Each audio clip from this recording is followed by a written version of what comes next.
जब तुम किसी को आकर्षित करने की कोशिश करते हो, उसी क्षण तुम अपनी शक्ति खो देते हो।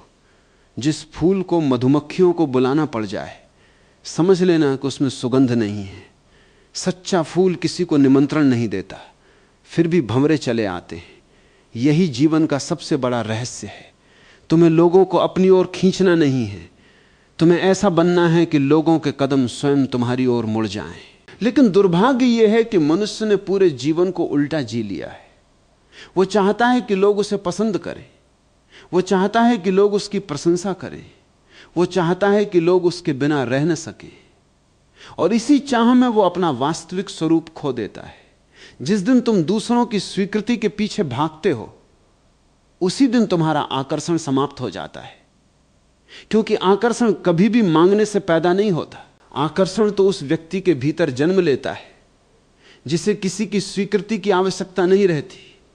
जरा अपने जीवन को ध्यान से देखो। जब भी तुम किसी को प्रभावित करने निकले, तुम कृत्रिम हो गए। तुम्हारी मुस्कान बदल गई, तुम्हारी वाणी बदल गई, तुम्हारा व्यवहार बदल गया। तुम वही नहीं रहे जो वास्तव में थे। और संसार की सबसे अद्भुत बात यह है कि मनुष्य शब्दों से नहीं, ऊर्जा से पहचानता है। हो सकता है उसे इसका बोध न हो, पर भीतर कहीं वो जान जाता है कि सामने वाला वास्तविक है या अभिनय कर रहा है।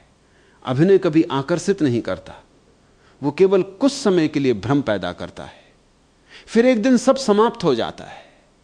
यही कारण है कि अनेक लोग प्रारंभ में बहुत प्रभावशाली लगते हैं, लेकिन कुछ समय बाद उनका प्रभाव मिट जाता है, क्योंकि उनका आकर्षण भीतर से नहीं आया था।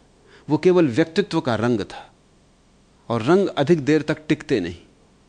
जो टिकता है वो स्वभाव है, जो टिकता है वो चेतना है, जो टिकता है वो मौन है।